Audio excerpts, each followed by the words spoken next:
No final da carreira dela, ela tinha pegado tanta coisa desse mundo que ela pegou até AIDS. E aí, assim, por final ela virou lésbica. Já viu o negócio, né? Estava tão ruim, que não tinha mais o que piorar, ela virou lésbica. Morreu o AIDS. Então a Bíblia diz que aquele que está de pé, cuide para que não caia. Não veio sobre vós tentação, senão humana. Tem aquela coisa que a pessoa fala, mas eu não aguentei. Nenhuma tentação que Deus permite que nos venha, ela é sobrenatural. A ajuda é sobrenatural. A tentação é humana, mas a ajuda, o socorro de Deus é sobrenatural. Então não existe luta, tentação, né, que venha sobre você que você não possa suportar. Deus conhece a nossa estrutura, Deus conhece até onde você pode ir, Deus sabe até onde você pode suportar. Se Ele está permitindo, é porque Ele sabe que você pode suportar.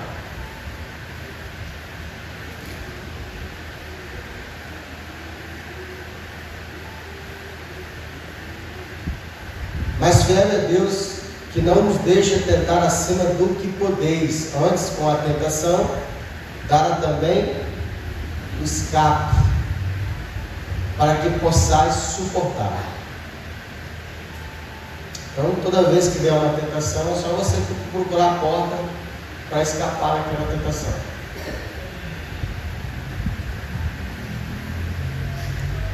Versículo 14. Portanto, meus amados, fugir da idolatria.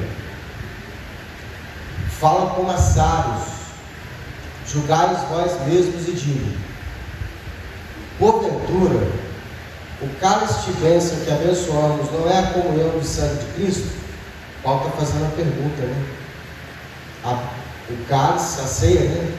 O cálice de bênçãos que abençoamos não é a comunhão do sangue de Cristo? O pão que partimos não é porventura a comunhão do corpo de Cristo? Porque nós, sendo muitos, somos um só pão e um só corpo, porque todos participamos do mesmo pão. Vede Israel, segundo a carne, os sicômoro e os sacrifícios não são porventura participantes do altar?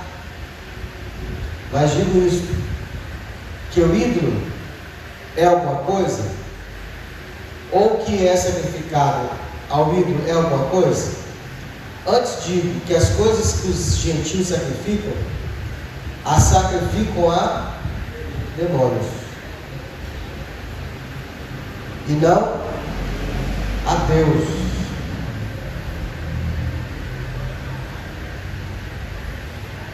E não quero que sejais participantes com os demônios. Não podeis beber o cálice do Senhor e o cálice dos demônios. Não podeis ser participantes da mesa do Senhor e da mesa dos demônios.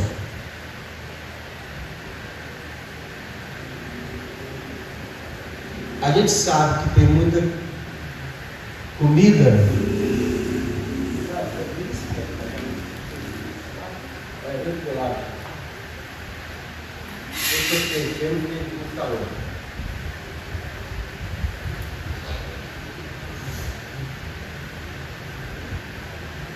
a gente sabe que existe comida sacrificada a ídolo, né? Demônio. Então, cristão não deve estar mexendo nesse tipo de coisa.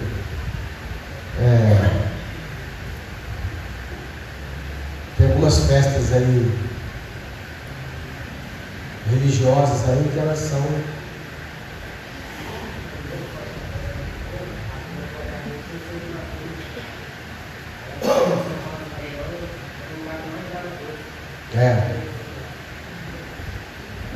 uma vizinha lá perto de casa lá, que ela fez uma promessa lá, que se ela conseguisse uma vitória, que ela, toda a época dessa data aí, ela ia estar comprando as balas e oferecendo lá para para os espíritos, né? Para dar para as crianças. Então a gente não deve participar dessa mesa aí não. Versículo 22. Ou gritaremos ao Senhor. Estava vendo um vídeo aí no Instagram, e o cara estava falando que, independente da letra que se coloca numa música, se ela tiver um ritmo da Umbanda, invoca o Espírito. Pode colocar a letra que for, que aquele som, aquele movimento ali é para invocar os demônios. Irmão, eu vou ser bem claro: música de carnaval é do capeta.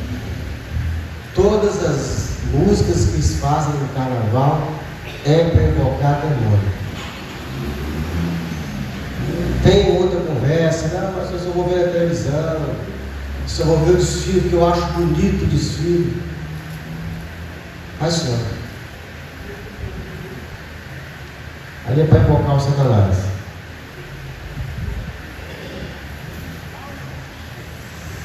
Ou gritaremos ao Senhor: somos nós mais fortes do que Ele? Todas as coisas me são lícitas, mas nem todas as coisas convêm.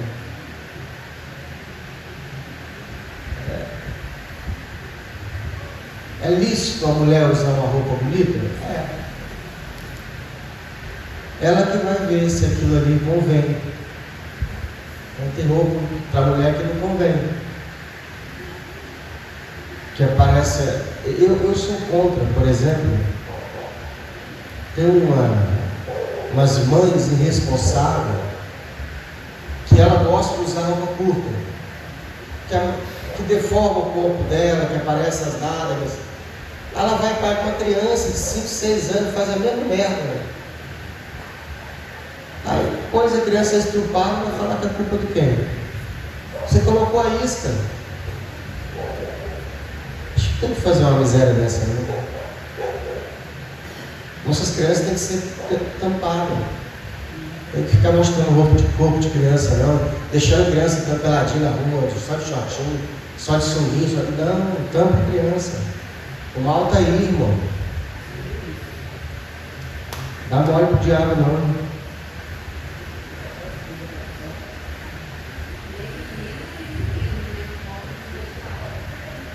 É porque a gente às vezes acha que a gente tem a mente, né, pura, mas todo mundo tem. Aí fica deixando a criança com peladinha. Não faz isso não.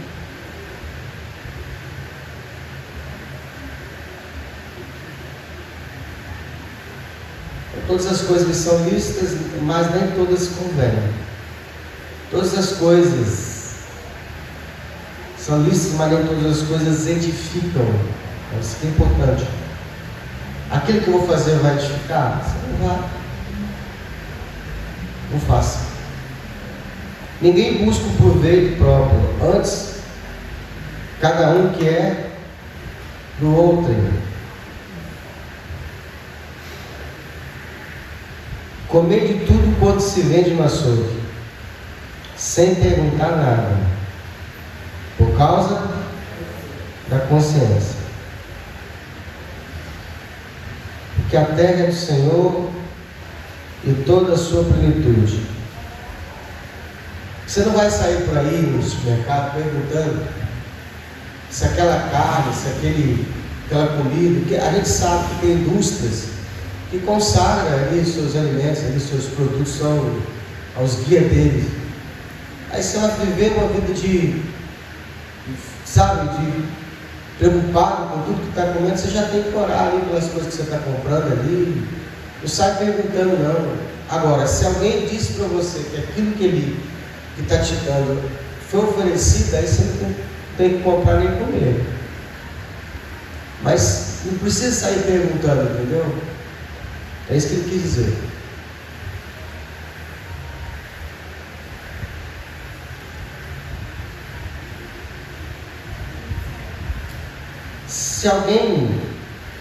Se algum dos infiéis os convidar e quiser ir comer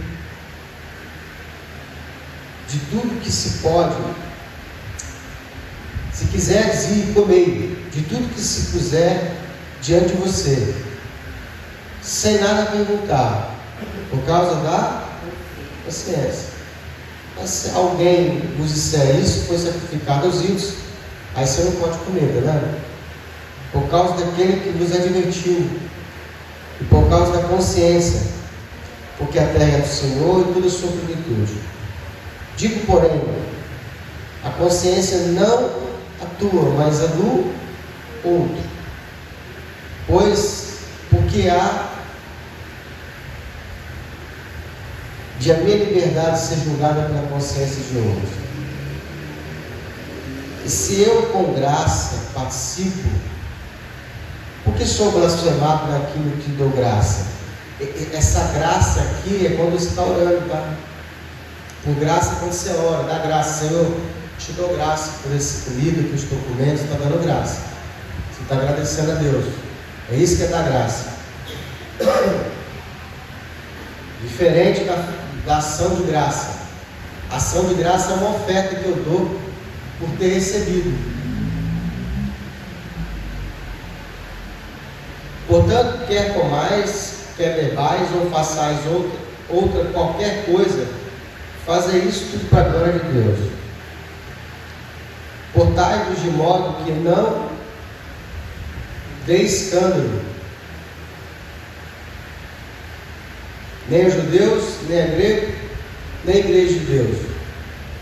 Eu vou imaginar que existe algum irmão que ainda gosta de tomar cerveja, não está liberto 100%, quer tomar cerveja em casa, na hora do almoço, vai tomar dentro de casa, ninguém está vendo, não vai criar escândalo, não vai arrumar problema. A Bíblia não proíbe. Não estou liberando não, tá, irmão? Ah, pastor, liberou, não estou liberando não.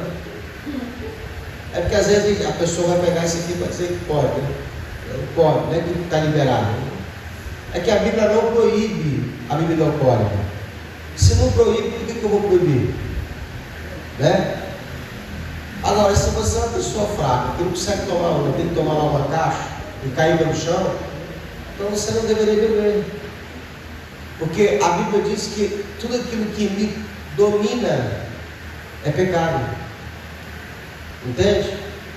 Estou dando um exemplo. A pessoa que vai tomar ali uma bebidazinha, uma cerveja, sei lá. Agora, você vai lá para o bar, sentar na mesa, botar uma breja ali, todo mundo vê, você é crente. Irmão, o ímpio não perdoa, não. Vai te apontar, vai dizer que não é crente por causa disso. Ele já não é crente mesmo que não quer ser, mas ele vai botar por você. É por isso que eu não sou crente, ela é o crente do bar, bebendo. Entende? Então, tem muita coisa que por si só não traria dano a você, mas quando causa escândalo, né? Não pode causar escândalo. Vai a esposa discutir com o marido, crente, os dois são crentes, estão discutindo. Aí ela vai lá e joga o para fora. Aí o vizinho viu, olha lá, crente. Os crentes brigando lá. Você joga o roubo tudo para fora. Ele não vai embora, ele vai embora na hora, depois ele vai voltar. Aí você joga o roubo para fora, arrumou um barafafada nada, né? Então, briga dentro de casa, né? Bate nela e pede para ela ficar quieta. Ou o contrário, né? Então não pode escândalo. Como também eu em tudo agrado a todos, não buscando o meu próprio proveito, mas o de muitos, para que assim se possam se salvar. E se salvar aqui não quer dizer que isso aqui te tira salvação, não, tá? Está falando de reino, né? Sede meus imitadores, como eu também sou de Cristo. Como nenhuma das pessoas de Coríntios viu a Cristo, Como que eles iriam imitar Cristo? Olhando para Paulo. Louvo-vos, irmãos, porque em tudo vos lembrais de mim, e retendes os preceitos como vos entreguei. Mas quero que saibais que Cristo é a cabeça de todo varão, e o varão a cabeça da mulher, e Deus a cabeça de Cristo. Todo homem que ora ou profetiza, tendo a cabeça coberta, desonra sua própria cabeça. Mas toda mulher que ora ou profetiza com a cabeça descoberta, desonra sua própria cabeça, porque é como se estivesse raspada. Na época de Paulo, havia um costume.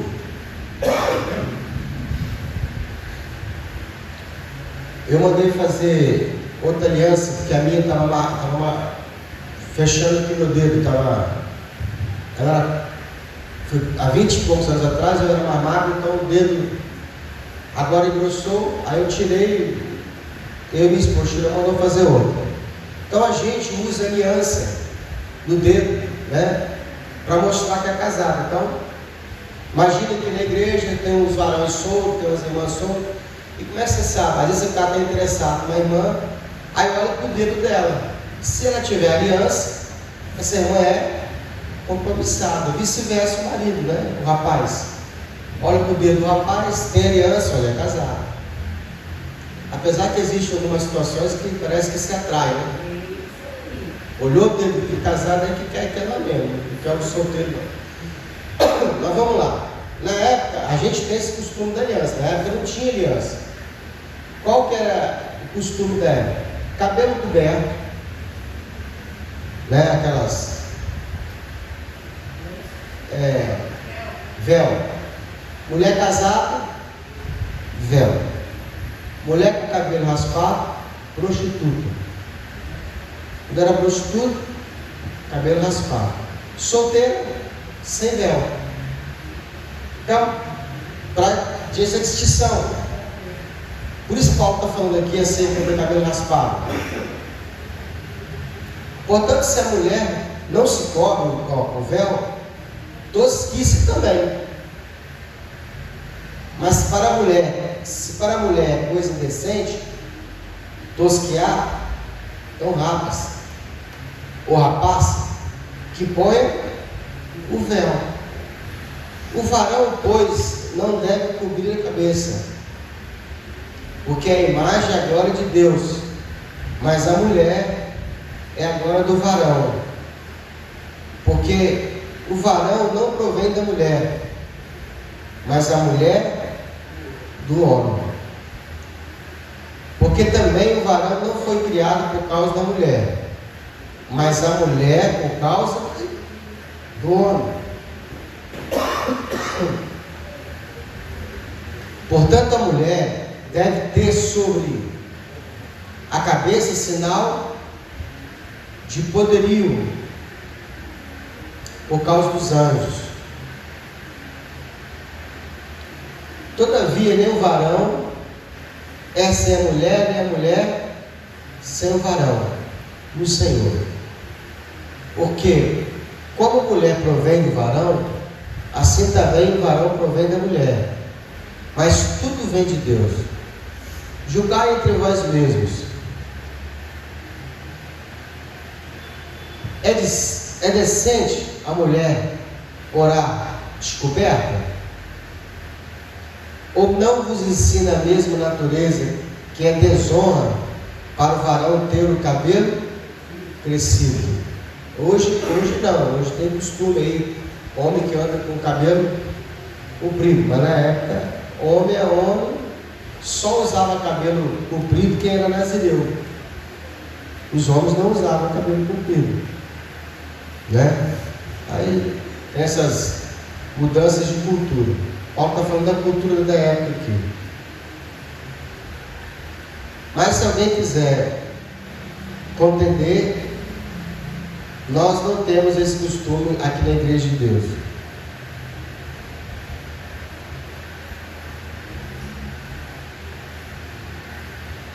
Nisto, porém, versículo 17: que dizermos? Não vos louvo, portanto, vos ajuntei não para melhor, senão para pior. Porque antes de tudo ouço que quando vos ajunteis na igreja, há entre vós divisão, e em parte eu acredito. E aí tal importa que haja entre vós heresia, para que o que são sinceros se manifeste entre vós. De sorte que, quando vos ajunteis no lugar, não é para comer a ceia do Senhor, porque comendo cada um, toma antecipadamente a sua própria ceia. Assim, um tem fome, o outro embriaga-se.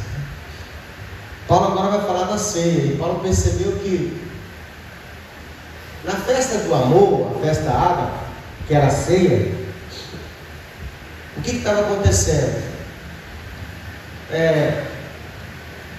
As pessoas ali que tinham posse, eles traziam as comidas, faziam uma mesa, e aí eles começavam a comer. E as pessoas de baixo poder aquisitivo, que quase não tinham o que comer, às vezes não podia trazer, acabavam ficando o quê? De fora da mesa. Não trouxe nada, ficava sem graça. O que Paulo vai advertir a eles é o seguinte: que a festa do amor, que eles estão falando que é do amor, a festa da comunhão, não deveria ser assim. E o que estava acontecendo é que uns estavam chegando e comendo, e os outros ficando para fora. O que Paulo estava falando é o seguinte: que eles deveriam um esperar o outro, e não deveria ter essa diferença de rico e pobre. Então Paulo está falando aqui, portanto, comendo cada um, toma antecipadamente a sua própria ceia, assim não tem fome. Um tem fome e o outro embriaga-se. Não tendes porventura casas para comer e beber? Não deveria ser para encher o bucho, deveria ser para comunhão. Não tens casa para comer e beber? Ou desprezais a igreja de Deus, envergonhais os que nada têm?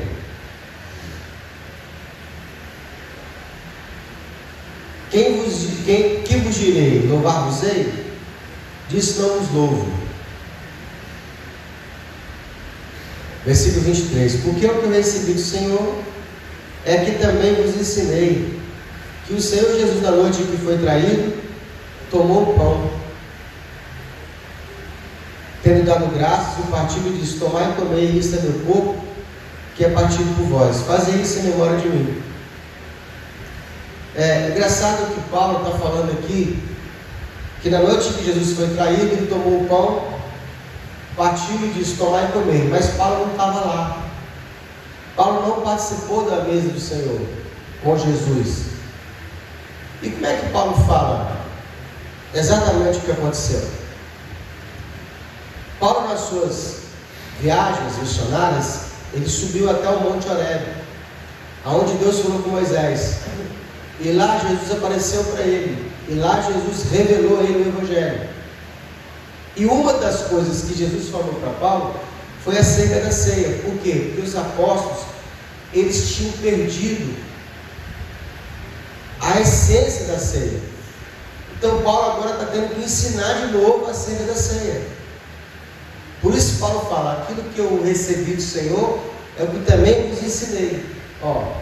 Paulo foi chamado para ensinar. Engraçado, ele não participou. E Jesus teve que mostrar para ele por que essa importância.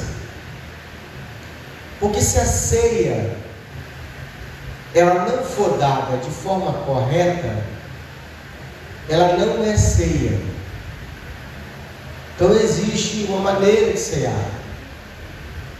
Então, se eu fizer diferente, eu posso estar fazendo qualquer outra coisa, ela não é ceia, não tem eficácia. Assim como a receita de bolo, ou de um doce, ou de um prato, se eu não seguir exatamente o que a receita fala, pode ser que não saia o que eu estou querendo. Então, detalhes da ceia. Não pode, no pão da ceia, não pode ter nada animal. Se eu compro, por exemplo, um pão doce na padaria, parto ele e sigo os irmãos. Geralmente esse pão vai ter fermento. Alguns vão colocar margarina. Se não colocar ovo ou leite, que a maioria dos pão leva ovo e leite. Então, isso não é ceia, é um pão. O pão, ele tem que ser sem fermento e sem nada animal. Tem que ser a fina flor da farinha de trigo, azeite e sal. Então, existe uma ceia pronta que você compra aí, as igrejas oferecem. Eu tenho um pouco de preocupação de comprar. Por quê? Porque eu não sei como é que é feito. E se o padeiro lá colocou um ovo para dar uma liga lá, já não é uma ceia. Então, suco de uva, mesma coisa. Bom, se o pão não pode ter fermento, acredito que o suco de uva também não pode ter. Tem igreja que ela não tem esse cuidado, para ela é só um símbolo. Então, para ela comer um símbolo, não faz diferença. Isso é um símbolo, para nós não é. Para nós é um ritual.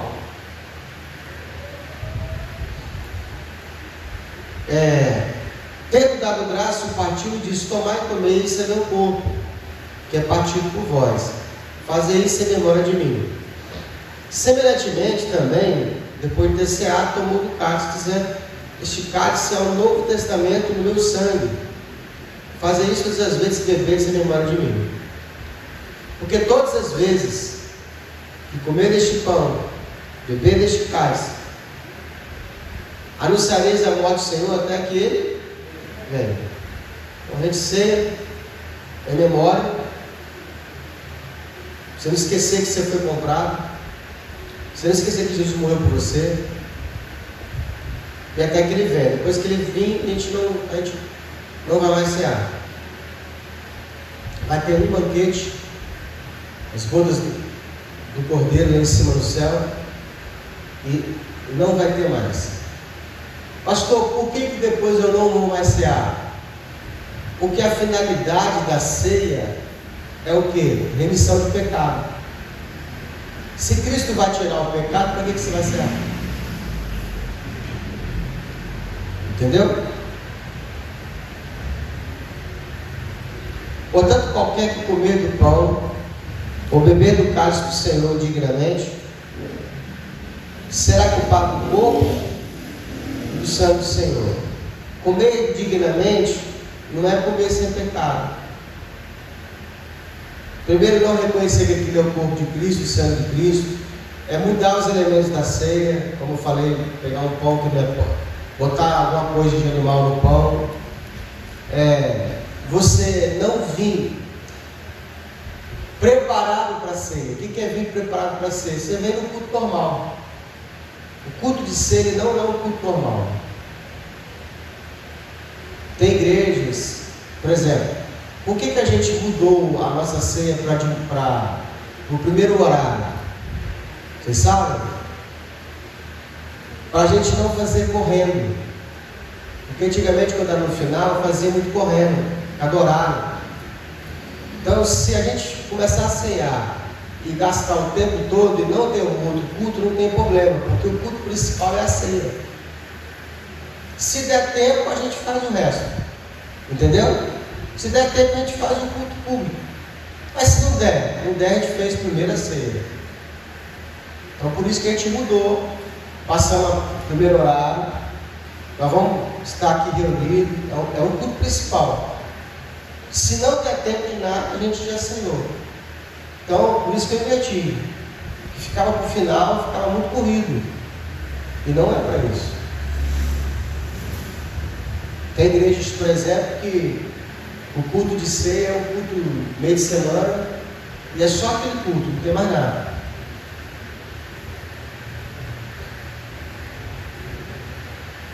Examina, pois, o homem a si mesmo, e assim como do pão e bebe do cálice. Portanto, que come e bebe dignamente, come e bebe para a sua própria condenação, se não servir o corpo do Senhor. Porque na hora que você está comendo ali, já não é mais pão, é a mesa do Senhor, é um ritual, é algo sagrado, é a comunhão do corpo.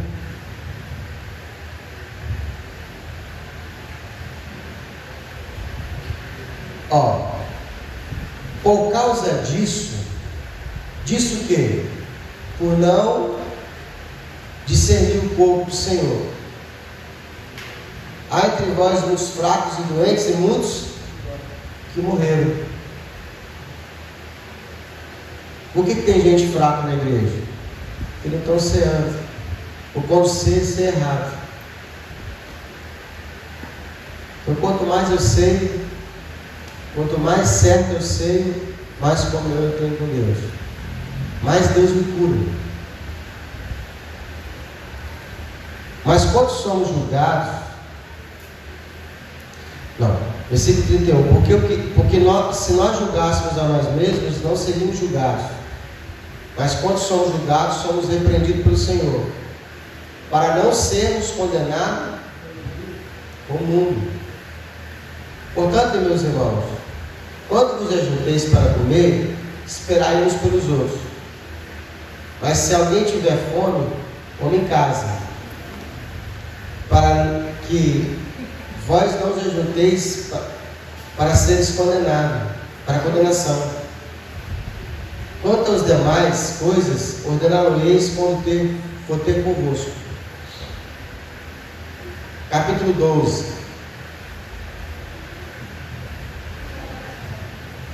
Acerca dos dons espirituais. Ou seja, como na sua casa primeiro com a festa, entendeu?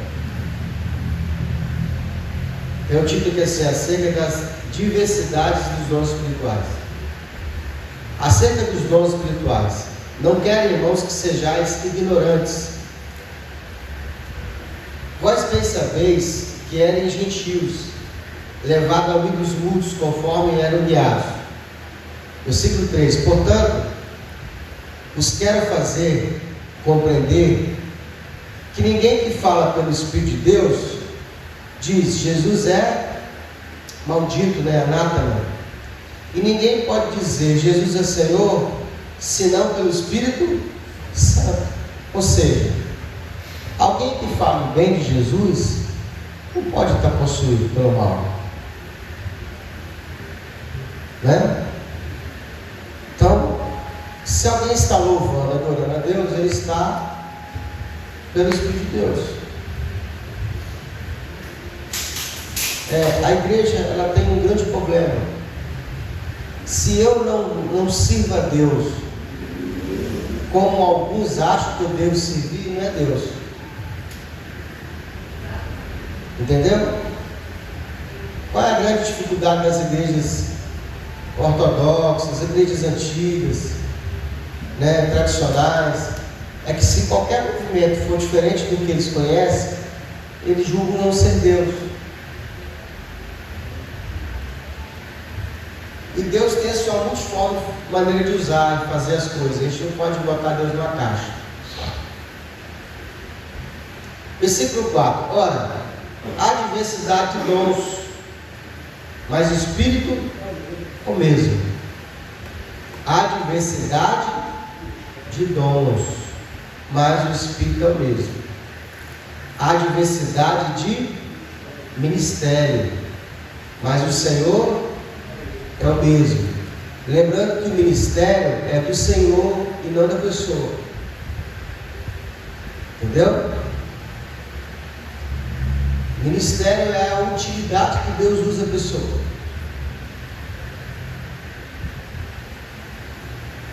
Então a pessoa ela tem o dom, mas o ministério é de Deus.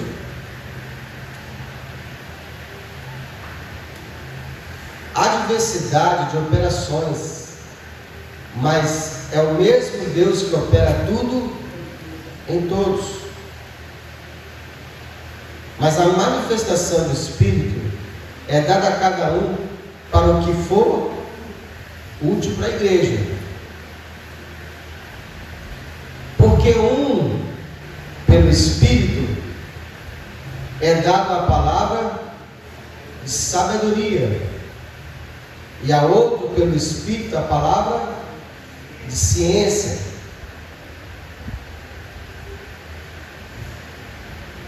E a outro, pelo Espírito, a fé. E a outro, pelo Espírito, os dons no plural, dons de curar. A outra operação de maravilhas. Qual a diferença do dom de curar e o dom de maravilha?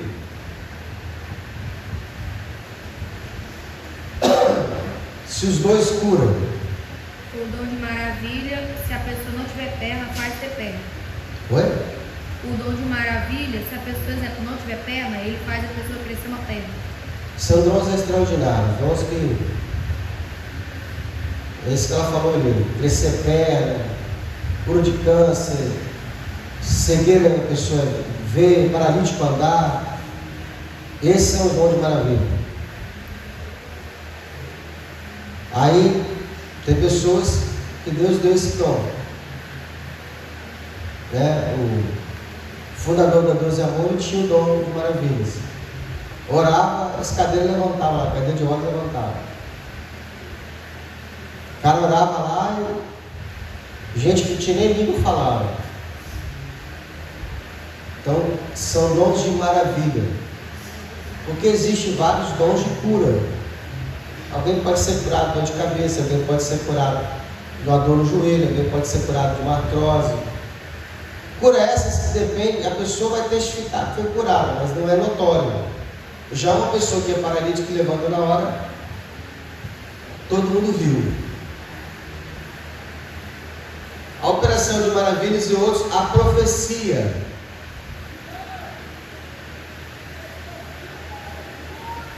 E dom de profecia não é diferente de profeta. Alguém pode ter o dom de profecia e não ser profeta. E o profeta não necessariamente tem o dom de profecia. A pessoa que é profeta, ela fala e Deus faz cumprir, independente se Deus falou ou não. Já o dom de profecia, eu preciso que Deus fale comigo, entendeu? E pelo dom de profecia você profetiza. Naquele momento que o dom de profecia está agindo em você, você vai profetizar. Profeta não, o profeta ele fala e acontece. Se o profeta orar por você e falar assim, você falar assim, eu sou estéril, eu quero ficar grávida, ele orar por você e profetizar a gravidez, você vai ficar grávida.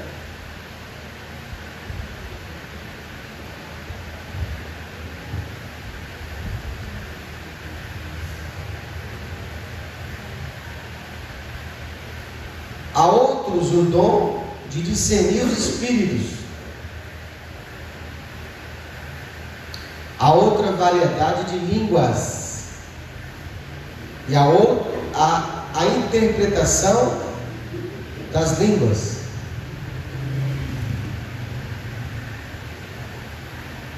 Existe o dom de falar em línguas.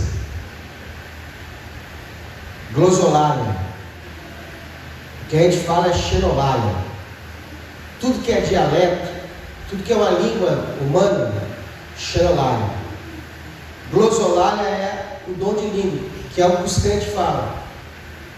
Quando o crente é batizado com o Espírito Santo, ele tem o mistério, ele não fala uma língua estranha. Essa língua estranha, ela é chamada de dons de línguas. Você foi batizado com os dons de línguas. Se você praticar, vai ter variedades de fala, que começa com uma palavra, duas palavrinhas, igual a criança. Viu, criança? Vai lá, vai lá, vai lá, vai lá. O crente também, quando ele é batizado, no começo é duas palavrinhas. Com o tempo, ele vai aumentando o dialeto dele, as palavras que ele fala. Você tem que praticar. Eu vejo que às vezes a pessoa foi batizada e ele fica com medo de falar. Entendeu? Eu já li um livro, pastor Luciano Subirá, um dos que mais fala sobre isso. E ele ensina o seguinte: você pode falar em língua o tempo todo. O tempo todo. Você pode estar dirigindo um carro, você pode estar lavando vasilha. Você baixa o volume um pouquinho, só para você ouvir. Coisa pequena. Você fica ali, como se estivesse sussurrando, falando em língua. Um detalhe: você não precisa estar preocupado com o que você está falando. Porque a Bíblia diz que aquele que fala em língua, fala em mistério com Deus. E só Deus entende. Todo mundo concorda com isso? Todo mundo concorda? Que quando você fala em língua, mistério, só Deus entende? E por que os crentes estão falando que isso é língua dos anjos? Aonde que está escrito na Bíblia que falar em língua não dos anjos? Língua dos anjos?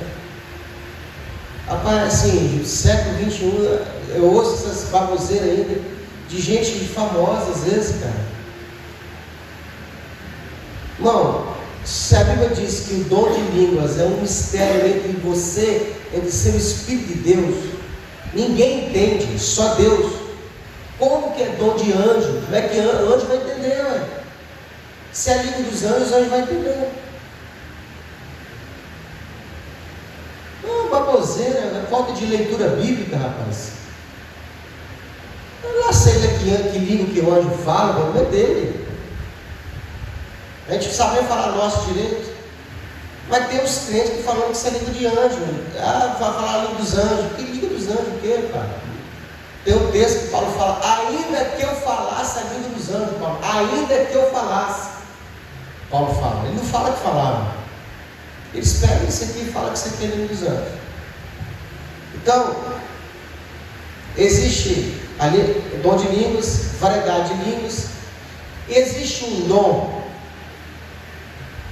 Eu não conhecia, já ouvi falar, mas não conhecia até um tempo atrás. Porque quando o Espírito Santo ele te capacita a você falar outra língua humana, o inglês, o espanhol, né, o russo, o Espírito Santo te capacita. Você, quando as Assembleias de Deus no começo, eles buscavam o dom de línguas, eles queriam evangelizar. Então eles acreditavam o seguinte: que se eles orassem a Deus, Deus capacitasse eles não precisariam estudar outra língua, porque eles sendo enviados para outro país, o Espírito Santo capacitaria eles a falar aquela língua. Só que aí teve, na verdade, decepção, porque não tinha. O Espírito Santo não capacitou ninguém. Tipo, se o cara quisesse aprender a falar inglês, ele tinha que praticar. Então, houve uma perda. Mas eu sei que isso existe. O Espírito Santo, ele pode, por uma utilidade, se te enviar de repente para um outro país, por uma necessidade, ele te capacitar para você falar a língua daquele país, sem você nunca ter estudado. Sim, ali tem uns peculiares, ali, umas coisas peculiares. Porque às vezes eu posso profetizar em outra língua e eu não estou entendendo, mas quem está ouvindo está entendendo. Entendeu? Diferente de quando você profetiza em outra língua. Por exemplo, eu já vi um testemunho, um rapaz que ele chega na casa de um judeu e ele vai fazer um serviço na casa do judeu, e lá ele viu uma Bíblia. Bíblia. Não. O rapaz, ele era evangélico e ele estava fazendo o serviço na casa do judeu, e tem uma hora que ele foi mexer na ferramenta e ele tirou a Bíblia, colocou em cima da mesa para tirar a ferramenta. O judeu viu a Bíblia e aí eles começaram a... O judeu fez algumas perguntas para ele acerca da Bíblia e tal, e aí ele estava ali falando para o judeu acerca das Escrituras, né? Jesus, aquela coisa toda, e foi quando ele sentiu o seu espírito um desejo muito grande de profetizar para o judeu. E ele tentou segurar, mas não teve jeito. Ele começou então a falar em língua. E ali começou a falar em língua e profetizar. Na mente dele, na cabeça dele, ele só estava falando em língua. E ele, tipo assim, ao mesmo tempo que ele estava entregando a profecia, ele estava pensando, que coisa louca, eu estou falando aqui para ele em língua e ele não entende nada, vai ser um vexame, vai ser uma vergonha. E o judeu baixou a cabeça e ouviu. Quando acabou, ele acabou o mistério que lá entregou, ele ficou meio sem graça assim. Aí o cara perguntou para ele, seu judeu, há quanto tempo você fala nesse hebraico? Ele, o hebraico. Você falou um monte de coisa que ninguém sabe, só eu sei. E você falou na minha língua nativa que eu quase não falo com ninguém. Ou seja, ele falou em hebraico. O Espírito Santo permitiu que ele falasse em hebraico para entregar o recado para o judeu. E ele não entendia nada. Então isso aí é um dom de língua. É quando a profecia ela vem, a pessoa entrega a língua, vai acontecer no diabo. Eles podem entregar a profecia em outra língua. Quem está aqui está entendendo. E quem está entregando não está entendendo. Ou Deus pode... Já vi casos onde a pessoa às vezes ela está... Traduz também. Se traduz. Às vezes a pessoa está ali, um está falando uma coisa, a outra está traduzindo para ela aqui. E ele não entende a outra linguagem, mas o Espírito Santo está traduzindo para ela, ela faz entender. Aquele pastor Rodrigo Silva, que é adventista, ele recebeu esse dom. Ele nunca fez escola de inglês. E ele fala inglês fluentemente, ele falou que foi capacitação do Espírito Santo. Ele nunca fez aula de inglês, ele nunca estudou inglês, dizendo que ele foi uma vez para um lugar e ele precisava pregar para uma menina. E durante 20 dias o Espírito Santo capacitou ele e ele pregou para ela. E ela era americana, e ele fala fluentemente inglês. E ele fala, isso aqui foi um dom de Deus, eu nunca fiz aula de inglês. Então Deus pode capacitar, se Ele precisar, se Ele quiser, se Ele tiver interesse, por algum motivo nesse sentido. Então, variedade de línguas. Você pode praticar o dom de línguas, para você falar mais, não se preocupando com o que está falando. Deus, você vai estar crescendo espiritualmente. Mas um só é o mesmo Espírito, opera em todas as coisas, repartindo particularmente cada um como quer. Porque assim como o corpo é um e tem muitos membros, e todos os membros, sendo muitos, são um só corpo, um só corpo, assim é Cristo também. Pois todos nós fomos batizados em um Espírito, formando um corpo, quer judeus, quer grego, quer servo, quer livre, todos temos bebido de um mesmo Espírito, de um Espírito, porque também o corpo não é um só membro, porque também o corpo não é um só membro, mas muitos. Se o pé disser, porque não sou mão, não sou do corpo, não será isso do corpo? Aquela pessoa que às vezes, por ela não pregar, ela acha que ela é inútil. Mas toda a função do corpo, ela é válida. Às vezes você faz a função de pé, às vezes você faz a função de mão, né? Às vezes você faz a função de olho, de boca. Então, Paulo está dizendo que todos nós somos membros do corpo, e o Espírito Santo ele vai dar dons diferente para cada um, para que o corpo seja um corpo perfeito, sadio. Se todo mundo pregar, quem vai louvar? Né? E se não tiver quem ouve, para que eu vou pregar? Então o corpo ele tem essa finalidade e todos são importantes. Vou ficar por aqui.